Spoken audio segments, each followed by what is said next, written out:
बिस्मिल्लाहिर्रहमानिर्रहीम। मैं हूं सैयद इमरान रिजवी और आप मेरा यूट्यूब चैनल देख रहे हैं। जैसे कि आपको पता लगा है कि केपीके में बल्दियाती इलेक्शन हुआ और उसमें पीटीआई को बहुत बुरी शिकस्त हो गई है।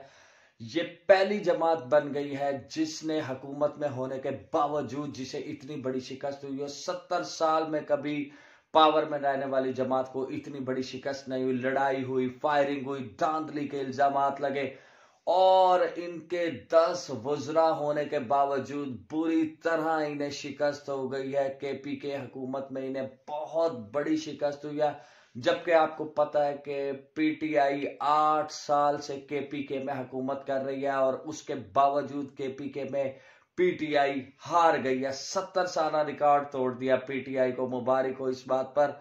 और इनकी वजूहात क्या है वो मैं आपसे आगे डिस्कस करूंगा कि पीटीआई हारी कैसे। पहले आप ये सुन ले कि जेयूआई मौलाना फजलुर रहमान ने वहां पर बहुत लीड से कामयाबी हासिल की है। जिनको कहते थे इमरान खान साहब कि ये डीजल है और ये खत्म हो गए हैं, और खत्म हुई हुई जमात ने एक दफा पीटीआई को खत्म करके दिखा दिया है।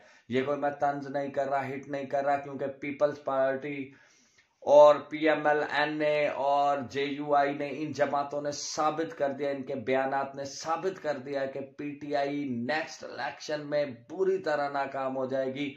आप देख सकते हैं कि जेयूआई ने जो इनका हाल किया, मुझे तो लग रहा है पंजाब के इलेक्शंस में भी कुछ ऐसा ही होने जा रहा है, क्योंकि अवाम ने पीटीआई को रद्द कर दिया। और केपीके में जिस तरह रद्द हुई है पीटीआई, तो मुझे लग रहा है नेक्स्ट इलेक्शंस पंजाब में भी कुछ इसी तरह होने जा रहा है। ये लोग, पंजाब का इलेक्शन रुक नहीं सकता क्योंकि वो करवाना मजबूरी होगी। अगर पीटीआई के हाथ में होता तो शायद ये इलेक्शन को रुकवा भी सकते थे। मौलाना फजलुर रहमान ने बहुत ज्यादा कामयाबी हासिल किया, वो आपके सामने। 8 साल में पीटीआई डिलीवर करने में नाकाम रही है। केपीके में केपीके की अवाम ने पीटीआई को मुस्तरद कर दिया। अब मैं आपको मजीद डिटेल्स बताता चलता हूं कि 17 अजला की 64 तहसीलों के अंदर ये इलेक्शन हुआ, जिसके अंदर से जेयूआई ने 18, पीटीआई ने 14, आजाद उम्मीदवार 9 सीटों पे कामयाब हुए और पीएमएल-एन, पीपल्स पार्टी और दीगर जमातें मिलकर 2 नशिस्तें हासिल करने में कामयाब हुई हैं। और पिशावर के अंदर बहुत बुरी शिकस्त हुई है पीटीआई को। पिशावर के अंदर 7 तहसीलों में पीटीआई सिर्फ 1 सीट निकालने में कामयाब हुई है और जेयूआई ने 3 निकाली और एएनपी ने 2 सीटें में अपने काउंसलर कामयाब किए हैं। सिटी मेयर के इलेक्शन में जेयूआई के जुबैर अली ने 63,388 वोट लिए हैं, जबकि पीटीआई के रिजवान बंगश ने 50,659 वोट हासिल किए हैं। और आपको एक और बड़ी खबर देता चलो, मर्दान में तो पीटीआई का सफाया हो गया।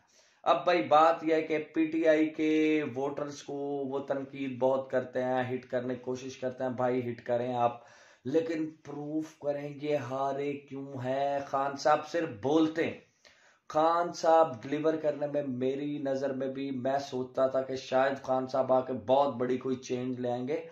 खान साहब आपकी नाकामी की वजह जो मुझे नजर आ रही है वो मैं आपके साथ, क्या आपके तमाम जो पीटीआई के सपोर्टर्स हैं और अवाम जितने भी हैं उनके साथ शेयर करूंगा कि इनकी वजूहात क्या है। पीटीआई काम कर भी रही है लेकिन इनके काम करने का कोई फायदा क्यों नहीं हो रहा। इनको काम करने का फायदा इसलिए नहीं हो रहा क्योंकि इन्होंने महंगाई के रिकॉर्ड्स तोड़ दिए। इनकी हुकूमत ने ये कोरोना पे डालने की कोशिश करते हैं, ये इधर उधर की मारते हैं। आईएमएफ के दरवाजे खड़का खड़का के पीटीआई ने कहा था कि हम आईएमएफ की तरफ नहीं जाएंगे, डॉलर नहीं बढ़ेगा। डॉलर आपके सामने है कि किधर खड़ा है।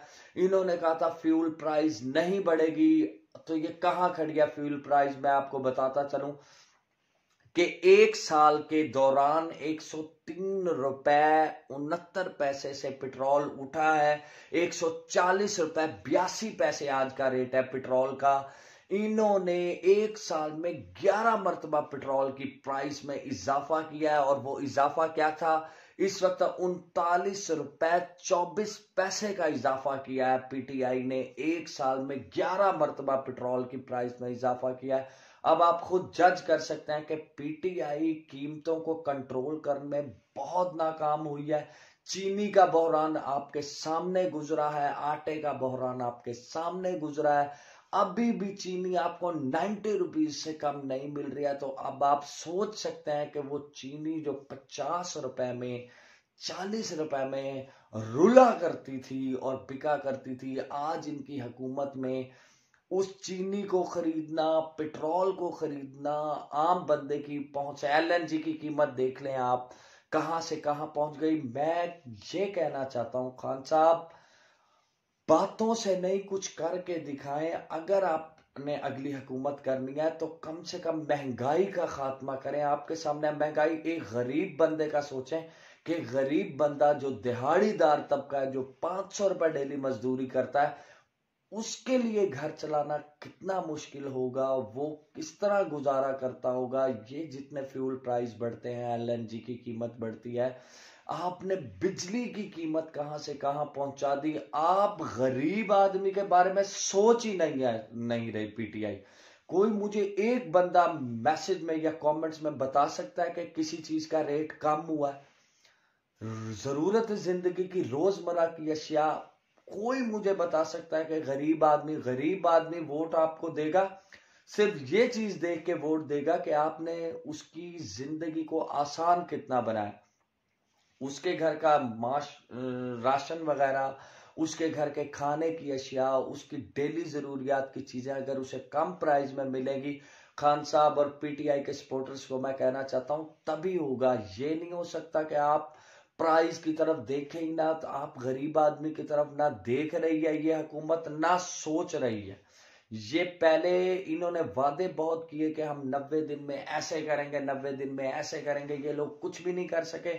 मैं इतना कहना चाहूंगा खान साहब, अगर आप अगला इलेक्शन, तो मुझे आपके लिए बहुत मुश्किल नजर आ रहा है, क्योंकि आपने अपने दरवाजे खुद ही बंद कर दिए हैं। गुर्बत इतनी ज्यादा है, लोगों को वो नुमाइंदा चाहिए जो कम से कम उनके खाने पीने की अशिया उन्हें नॉर्मल प्राइस पे दे सके, जिससे उनकी जरूरत है, जिंदगी की रोजमर्रा की जो भी जरूरियात है वो पूरी हो सकें। या तो आप ये बता दें कि आप उनकी सैलरीज में इजाफा कर सकते हैं कि हमने सैलरीज बढ़ा दी हैं।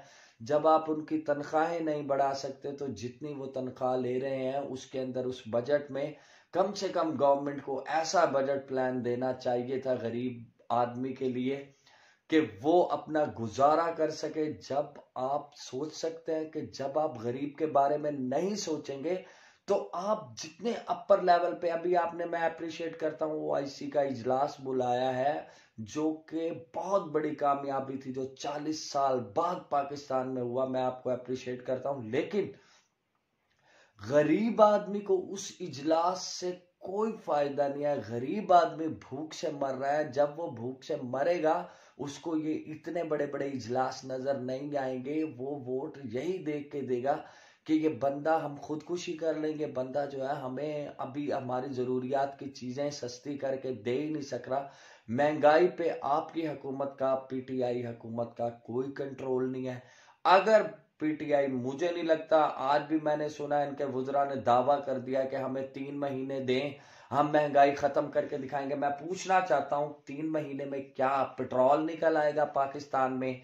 क्या कोई सोने की कान निकल आएगी पाकिस्तान में? कर्जे इतने ज्यादा हैं, आप लोग दावे कर देते हैं कि 3 महीने में करेंगे। पहले जब आपकी हुकूमत आई थी आपने कहा था 90 दिन में करेंगे। सॉरी, किसी पीटीआई के को बुरा भी लग रहा है तो माजरत के साथ मैं कुछ नहीं कर सकता। पीटीआई डिलीवर करने में नाकाम हो गई है बुरी तरह, और केपीके की ये हार इस बात को साबित करती है कि लोगों ने पीटीआई को मुस्तरद कर दिया। और मैं आपको बता रहा हूं, पेशीन गोई कर रहा हूं कि पंजाब में भी इन्हें ये इलेक्शन होने जाएगा। जब पंजाब में बल्दियाती, तो मेरी ऑब्जर्वेशन के मुताबिक पीटीआई को इधर भी, अगर ये महंगाई कंट्रोल ना कर सके, तो पीटीआई को इधर भी बहुत बुरी शिकस्त का सामना करना पड़ेगा। और पंजाब में तो अल्हम्दुलिल्लाह इस तरह के लड़ाई झगड़े नहीं होते, बड़ी सेंसेबल अवाम है। इस किस्म का माहौल इंशाल्लाह पंजाब में नहीं होगा। लेकिन पंजाब की हुकूमत बहुत ज्यादा शऊर रखती है, वो भी तंग है, महंगाई से तंग है, बिजली की कीमतों से तंग है, फ्यूल प्राइस से तंग है। यानी आपने गरीब आदमी को खान साहब इतना तंग कर दिया, मेरी ऑब्जर्वेशन के मुताबिक वो आपको नेक्स्ट किसी भी इलेक्शन में अगर इसी तरह महंगाई बढ़ती रही, आप बातों से पेट भरने की कोशिश कर रहे थे अवाम का, जो कि अब आप नहीं भर सकते। मरियम नवाज ने बड़ी खूबसूरत बात की है कि पीटीआई जो है, मरियम नवाज ने कहा है कि ये तब्दीली आ नहीं रही है, ये तब्दीली जा रही है। और मैं आपको बता रहा हूं, अगर यही हाल हुआ तो वाकई ये तब्दीली आएगी नहीं, ये तब्दीली हमेशा के लिए चली जाएगी। तो खान साहब को भी और पीटीआई के बड़े सरगर्म जो रहनुमा हैं, अगर वो मुझे सुन रहे हैं और देख रहे हैं, खुदारा अपने हुक्मरानों को मैं ये कहना चाहूंगा, इन्हें मशवरा दें, खान साहब के माफी मांगे उनसे जाके कि कम से कम आपको आइंदा सियासत में रहने का मौका दें। नहीं तो मुझे लगता है जो लोग बैठ बैठ के अभी भी ये वुजरा पीटीआई को डिफेंड कर रहे हैं, वो महंगाई पे अगर इसी तरह डिफेंड करते रहे तो अगले इलेक्शन में उन हुक्मरानों की बारी नहीं आने वाली। अगर आपने कोई और मुझे कोई बता सकता है तो कमेंट सेक्शन में बता दे, अगर मैं गलत हूं तो मुझे गाइड करें, बताएं मुझे कि फला चीज शाह साहब कम हुई है उसकी प्राइस, फला खान साहब ने तब्दीली लेके आए हैं तो फला चीज का रेट कम हो गया है और गरीब की जिंदगी में आसानियां हो गई हैं।